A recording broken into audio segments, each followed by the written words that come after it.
welcome to, I don't know what week it is anymore, but Destination Americas. This is your first week of the Module 4, which is all about South America.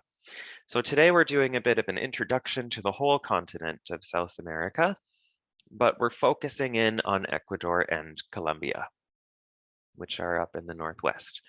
Speaking of directions and things, here is our map of South America.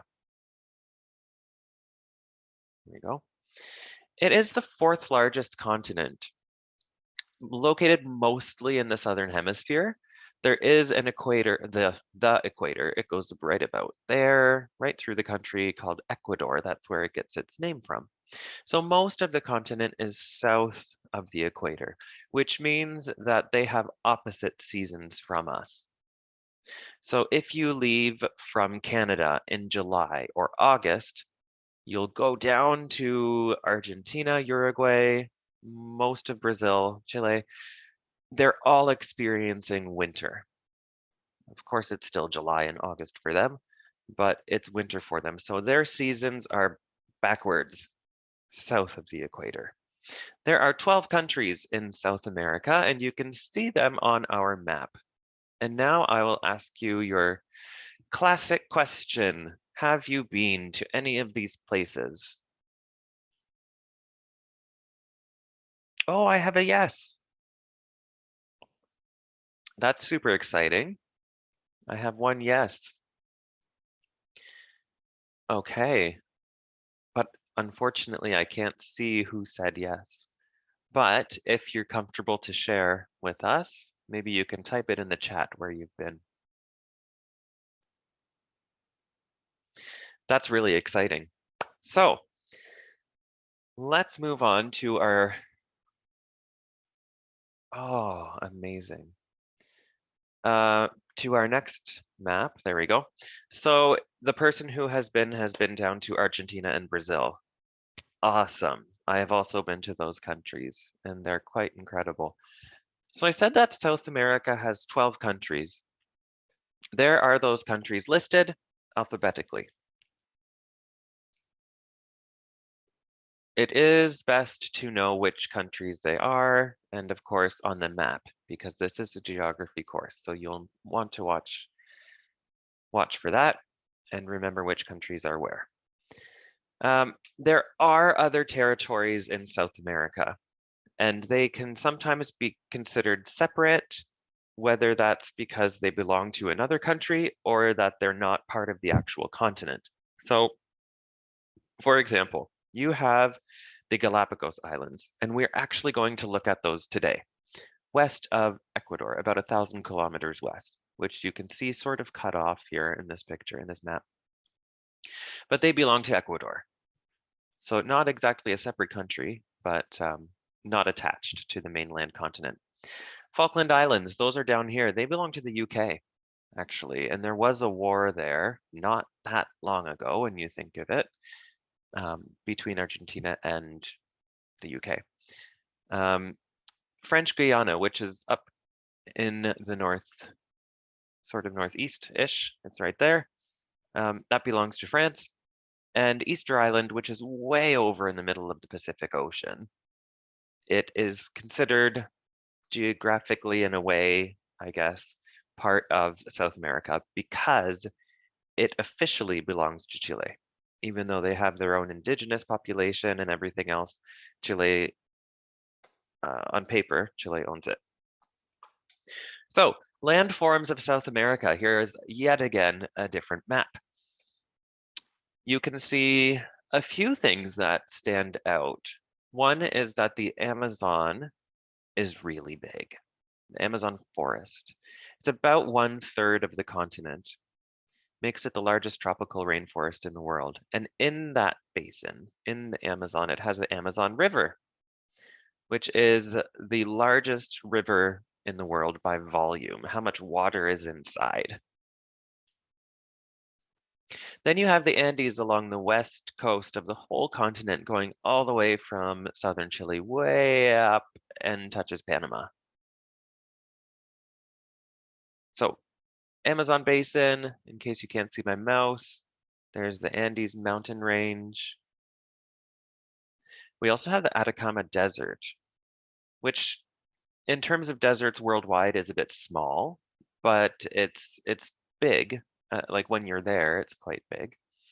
Then you have Pampas, Las Pampas, and we'll talk about that in a moment as well. So, Amazon River. Here are some images of it. Of course, it's really, really big. So the picture on the left is just a tiny section of it.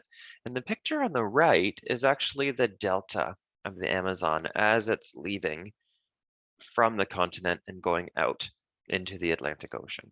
That's the Amazon River Delta. They're usually shaped like little triangles. So this one's the triangle going like that. It is one of the two largest or longest rivers, I should say, on Earth. The other is the Nile River in Africa. And there is some debate on which one is longer because do you count the tributaries? Do you count the smaller rivers that theoretically attach to those other rivers and then make it the Nile or the Amazon? So it is definitely by far the one river in the world that has the most flow, so the most water. In the Amazon River, it has more water than the Mississippi River, the Nile River, and the Yangtze Rivers combined together. So there's absolutely no debate about whether it's got the most volume of water. The question is it the longest? Moving over to the west coast of the entire continent, the western part of the whole continent of South America, we have the Andes mountain range. And this is quite a remarkable picture of it. These mountains here in the picture, this is part of Peru, in case you're curious. So this is a huge mountain range. It goes all the way, like I said earlier, from the southern tip of South America all the way up north to Panama. So it does span the entire continent, over 7,000 kilometers long. And the highest part of this mountain range is also the highest mountain outside of Asia, called Aconcagua, 6,960 meters high. So that specific mountain range makes up part of what they call the Ring of Fire. And the Ring of Fire is pictured here. You can see volcanoes all over the place, but this red line that kind of circles the Pacific Ocean. This is where there are lots of active volcanoes. In fact, this map shows you where there are any volcanoes. But look at the concentration of them circling the Pacific Ocean. So this is why it's called the Ring of Fire. And this is where you'll have lots of course, volcanoes, but also earthquakes. And it's because the tectonic plates, which are outlined in blue, this is where they meet and move. So we have lots of volcanoes, we have lots of earthquakes, but of course also mountain ranges. You can see here where the Rockies would end up being in Canada, and then the Andes down in South America.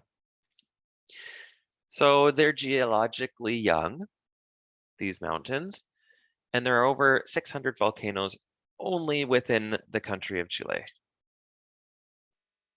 Lots of the volcanoes in the Andes are active, and about 10% of them have erupted at least once in the last 100 years. One of the other things we focused in on our map when we were doing those circles was the Atacama Desert. So not very populated, as you can imagine, because there's not many resources, but it is of a high elevation. So lots of the time you think of deserts being really hot, but this one is not specifically. It's cold, and there's very little rainfall or precipitation at all, like snow or anything. So there's not many resources, there's not much life there, not much wildlife. And like I said, it's a little bit small for deserts in the world, but it is still sizable. It's about 160 kilometers wide, which isn't that far. It would, if you're driving 120 kilometers an hour, it would take you 80 minutes. It wouldn't take that long, but it's long as well, just like Chile. Much longer than it is wide. Barren, covered with lava flow remnants and salt deposits. And we will look at some of these salt deposits next class. And I believe the last thing we circled on our map was called Las Pampas. And this is what you see here. And maybe our classmate who went to Argentina may have visited this area. It is famous for its many cattle ranches. It's a large plain in the southern part of the continent, which includes central Argentina. And this one's really big. It's 1,600 kilometers, and in total, it covers over 700,000 square kilometers. So it's quite big. But we'll talk more about that when we look at Argentina next week. First, we need to visit our first country of the night, Colombia. So here we are up in the northwest corner of South America. This country, Colombia, attaches Central America to South America. It connects with Panama. So, Colombia, capital is Bogota. It is one of the world's 17 megadiverse countries. And those countries have a lot of different biodiversity. And in Colombia, it's the second highest. So wildlife, ocean life, whatever it might be. And it can also be plants and trees and flowers and shrubs and things like that. So here we have our capital city, Bogota. We will also go to Medellin, take a look at Cartagena, and go up north to Santa Marta. But first, we'll watch a video from their DMO, their Destination Marketing Organization.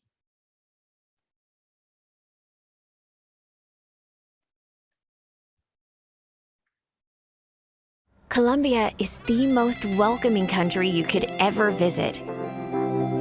In Colombia, check-in means welcome, and check-out means come back soon.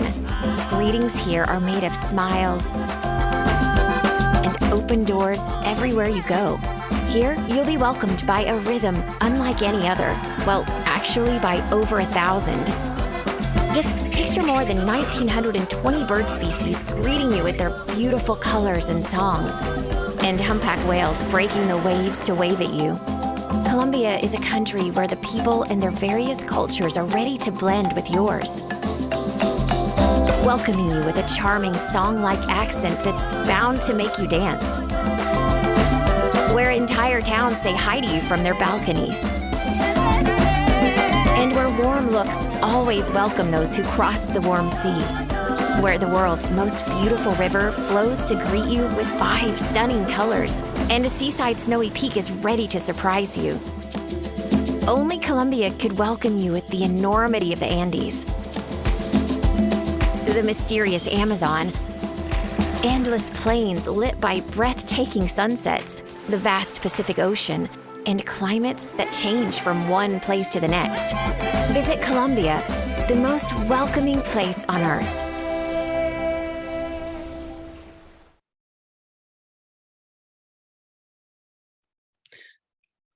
So you saw a lot of the different locations in Colombia there, including lots of different wildlife and that biodiversity that we were talking about.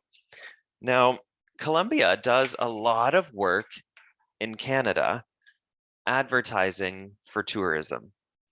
That DMO you saw, Visit Colombia, with that logo, that is a company, Destination Marketing Organization. And they do lots of work here in Canada, trying to get people to go. And it is partly spreading the word, getting people to start thinking of Colombia as a destination to visit. But it's also about education. They work a lot with travel agents to educate them about the country. And then that way the travel agents will recommend Colombia that way. And working with other organizations, whatever it might be, to try to get more people to go down to Colombia. That might be airlines. Maybe they negotiate some seasonal tickets with a charter airline. And they might say, Sunwing, why don't you come down to Colombia during the winter? You can advertise it as a sunny and a beach destination. So they might work together with airlines as well. So the DMO is really extensive. They do lots of different work with lots of different parts of the tourism industry. So Bogota is the capital and the most populated city of Colombia. And about 56% of the tourists who go to Colombia arrive into Bogota. That's pretty big. Home to Montserrat, lots of street art. We'll take a look at the Botero Museum, which is an art gallery. So let's first look at Montserrat, which is, as you can see from the picture, a mountain. And this is just over 3,000 meters above sea level. So it's one of those things that you'll go up this mountain and you might just go up to appreciate the view, but there's also a few different things to do at the top of the mountain. There's a church that you can go see. And how you get up there to appreciate the beautiful view of Bogota is by aerial tramway. So simply popular just because of the views. Montserrat in Bogota. Now, this looks like it could be a typo because it's really similar to the name of the country. But Combia is not a typo of Colombia. This is not too far flying from the capital city. So you fly a little bit and you end up in Combia, which is in the coffee zone. So if you're familiar with things that come from Colombia, coffee, of course, is famous. Lots of places in Central South America are famous for coffee. And so Colombia is one of those places. And in the coffee zone, you have this town called Combia. So here you see what are actually coffee berries. And inside of each of those, what they call cherries, there's 2 coffee beans. So they take those beans, they dry them, they roast them, and then they sell them. So that's what coffee looks like at the beginning of its life cycle when it's still on the plant, which is really interesting. I went to one of these coffee farms in Costa Rica, and it was really interesting. And of course, we got to try it, the fresh coffee, which was just roasted, so quite nice. And an attraction for tourists. People like to do that. So now we'll go over to Medellin. And this has a bit of an interesting reputation. One of you had a project, a semester project research paper, and you had Medellin for this. So it was very dangerous. It was renowned for its reputation. In the 1990s, it was dubbed the most dangerous city on earth. But it has turned around, and like some places do, now it's one of the fastest growing economies in South America. It's become a hipster haven, very popular with backpackers, young people, people who want to spend a year abroad. They're all starting to flock to Medellin. It was in fact called the most innovative city in the world in 2013. Now, I mentioned a museum that featured artwork of Botero in Bogota. Plaza Botero is in Medellin, and it's actually an outdoor park, which has sculptures that were made by the same person, by Fernando Botero, who's a Colombian artist. So the park has 23 sculptures. You can go check it out, and you can see some of the sculptures in the pictures here.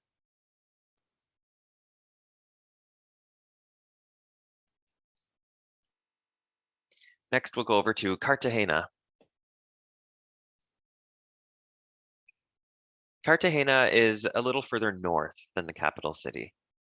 So this is a tourist destination on the Caribbean Sea. The old part of the town is a UNESCO World Heritage Site, and it is a walled city. So it has a big wall around it that used to protect it from people from the outside.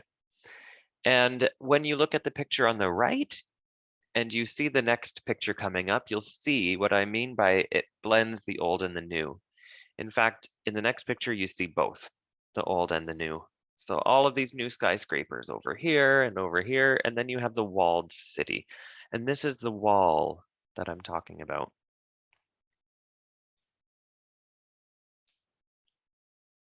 The wall is, well, it's surrounded by 11 kilometers of defensive walls. So it's pretty big.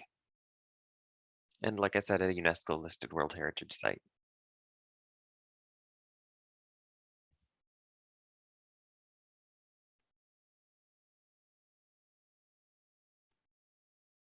There we go. And Colombian emeralds. So Colombia is known for exporting emeralds. It accounts for about 70 to 90% of the emerald exports and sales in the world. And emeralds are really expensive. They can be more than the cost of a diamond of the same size. So you'll go to Colombia and you'll have all of these different shops that sell all of these different emerald products. So if you're interested in gems, and again, the reason we talk about so many different types of things in this class is because you will come across tourists and travelers who like to go and travel for these things. So emeralds, that will come up again in tests. That is one of the major exports of Colombia. And lastly, we go up north to Santa Marta. This is a resort city on the Caribbean coast. It was the first Spanish settlement in Colombia. It is the oldest surviving city of the country, and it's the second oldest city in South America. So just those facts even make it popular with tourists. There is a park nearby, a natural park called Tayrona National Park, and it is one of the more visited national parks of Colombia. Okay, moving on to Ecuador. Capital city is Quito, and it is divided into 4 distinct regions. The Oriente, if you remember when we looked at the mountains of Mexico, you saw one was called Occidental, one was called Oriental. So that means the east. Over here you have the Amazon region, the tropical rainforest. Then down the middle you have the Andes, the Sierra section, the Andes Mountains. And then you have along the coast here. Those are the 3 sections, regions of Ecuador that are on the mainland. And then you have the Galapagos Islands, which are, like I said, about 1,000 kilometers west of the mainland. And I mentioned earlier in class today that Ecuador is one of the countries that the equator passes through. So the equator goes through 13 countries. Ecuador is one of them. Capital there is Quito. It's being circled now. We're going to go down to Guayaquil, but first we'll visit Quito. This is Ecuador's capital city. It is nicknamed the Light of America. That's its nickname. And it's built on ancient Incan ruins. And if you can see in the picture in the background, there's a mountain with a statue on the top. And we'll go up there and we'll look at that statue because it's worth mentioning. This was the first city in the world to be declared a UNESCO World Heritage Site. So there were other UNESCO sites before, but in terms of a whole city being declared a UNESCO site, this was the first. That hill in the background of the picture is called El Panechillo. And it is, that statue is known as the Virgin of El Panechillo. It's the tallest aluminum statue in the world. Let's go take a look at it. So it's quite new when you think of statues around the world. It was completed in 1975, and it was based on this other piece of artwork, which is from the 1700s. So you have that, and they've had that for a very long time, and they decided to build this statue as using this as a model. But it was built and assembled in Spain. And then they took it apart, shipped it to Ecuador, and put it together in Ecuador. Now, because it is one of the countries that the equator goes through, that in itself is an attraction. People will go to Ecuador and visit these locations where the equator is marked.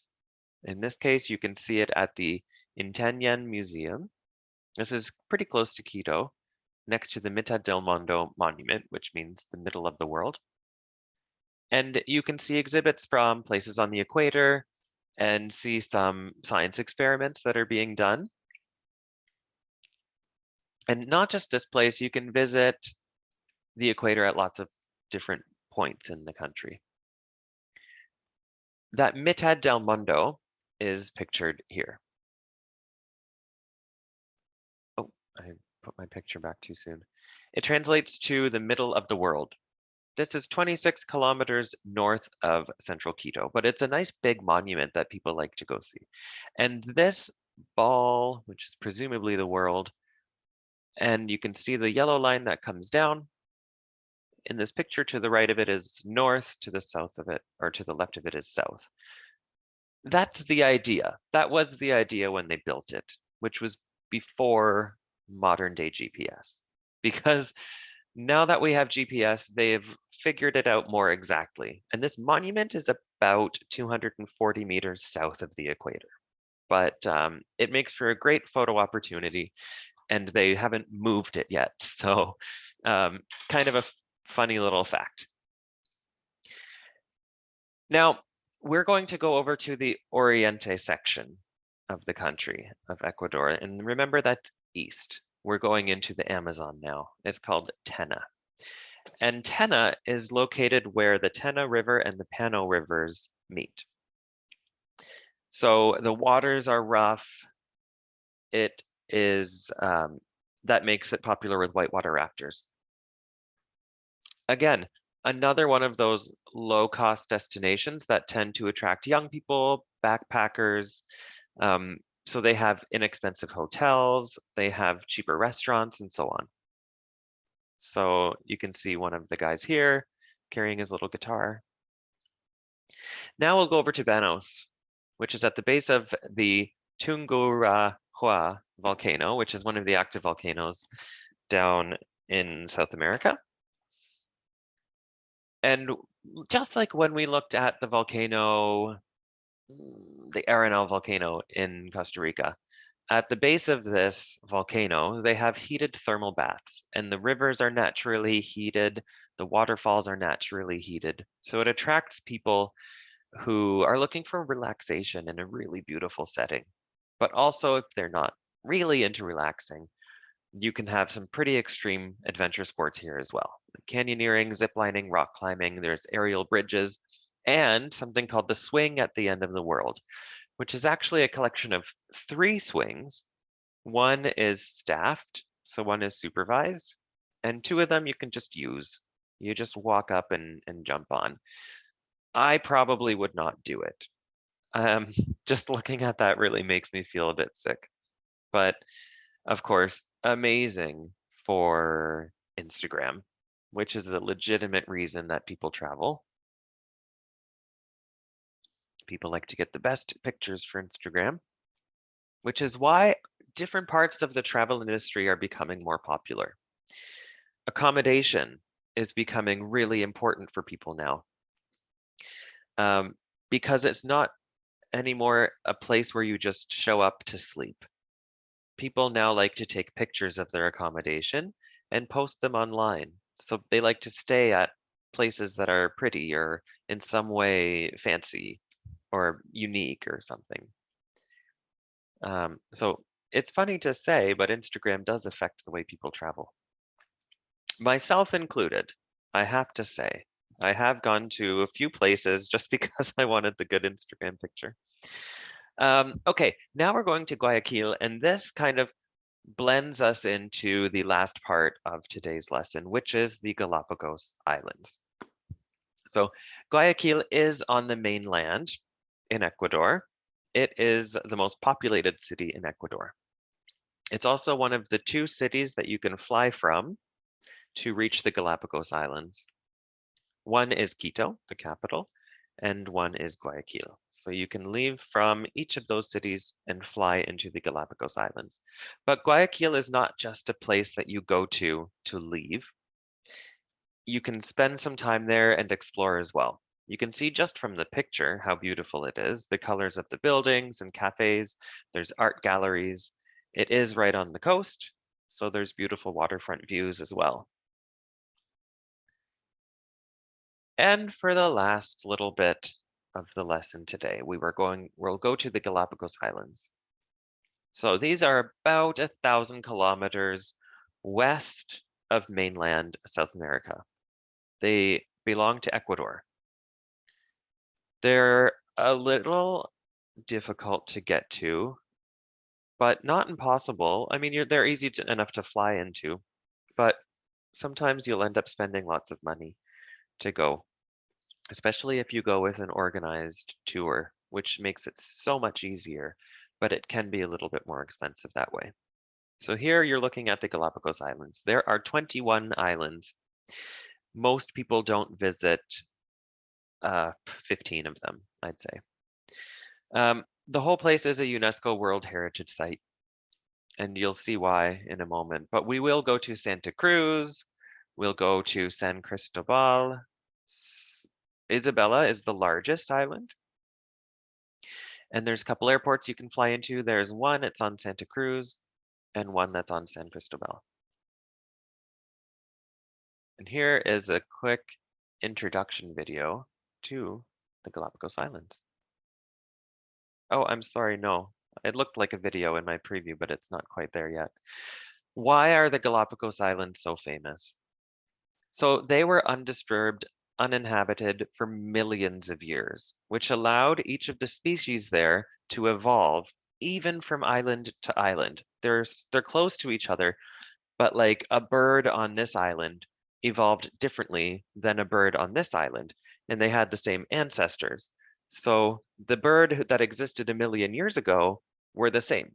And then they started to adapt to their environments based on what was around them on these islands. So they developed a longer beak because the holes in the trees were deeper or something like that. Or they evolved the ability to go underwater for a certain amount of time because beside that island is where there were lots of fish or something. So this is where Charles Darwin went and found these things out. He spent 19 days in 1835 studying the plants and the wildlife of the area. And he published a document called On the Origin of Species.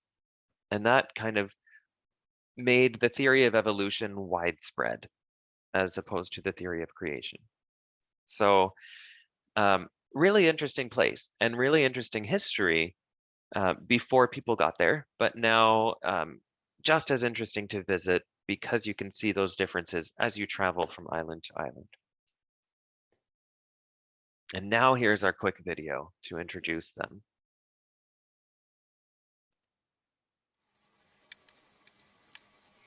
This living laboratory of evolution helped to inspire Charles Darwin and continues to offer a unique opportunity to explore a pristine, natural ecosystem. The Galapagos Islands are located 620 miles, or 1,000 kilometers, from the South American mainland, but a world apart from anywhere else on Earth.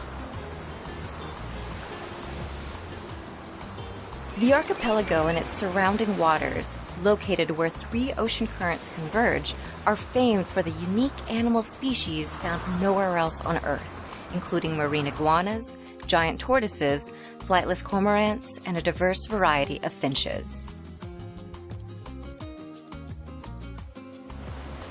The islands have 2 airports, Isla Baltra and Isla San Cristobal, which are serviced by regular flights from mainland cities Quito and Guayaquil.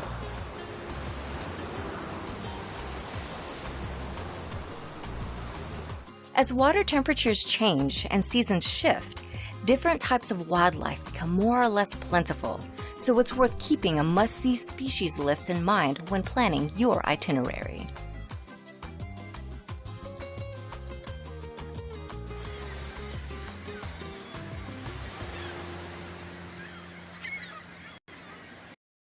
Okay, so now we will go into the Galapagos Islands, well, onto them really, starting with Santa Cruz. So within the Galapagos and on the island of Santa Cruz Island, there's a town called Puerto Ayora, and it's the most populated town in the Galapagos Islands. But it doesn't mean that there's lots of people. It just means there's the most people. So it's got about 12,000 people, but that was as of 2010. It's hard to find up-to-date statistics of these more remote places. It is home to the Charles Darwin Research Station and headquarters of the Galapagos National Park Service. So yes, it has lots of people, or the most in the Galapagos Islands, but it's also still very much a natural attraction. People still go to see the wildlife. You've got tortoises, sea turtles, rays, iguanas, small sharks, flamingos. They can all be found there. Visitors will fly into Seymour Airport, code is GPS, and then transfer to Santa Cruz Island by ferry. The other option, like I said earlier, was to fly into San Cristobal Island. And that is the first island that Charles Darwin visited. Home to frigid birds, sea lions, giant tortoises, dolphins, marine iguanas. One of our tortoises is here in this picture. And the airport there is SCY, San Cristobal Airport. It's the other airport in Galapagos that accepts the flights from mainland South America. Now we'll visit the biggest island geographically with the most area, is Isabella Island, largest island of the Galapagos Islands. Again, people go here for the wildlife. So in here you can find penguins, pelicans, marine iguanas, crabs, Darwin finches, hawks, doves. The list goes on. That's not the whole list. You'll find the third largest settlement in the Galapagos Islands here, called Puerto Villamil, which is in the picture. Again, it's the third largest. It doesn't mean it's big, just a little town. It's at the southeastern tip of the island. And just before we finish, I wanted to show you the Galapagos tortoise because it is really special. First of all, it's big. You can see by the picture. They are native to 7 of the Galapagos Islands, and they can reach up to over 900 pounds or 400 kilograms. They can be up to 6'1" in height, and they can live well over 100 years old. In the wild, they can even reach 100, but in captivity, where they're protected and studied and so on, they have been known to live up to 177 years, which is pretty incredible. So, next class, we'll take a look at Peru, Bolivia, and Chile. And that's it for today.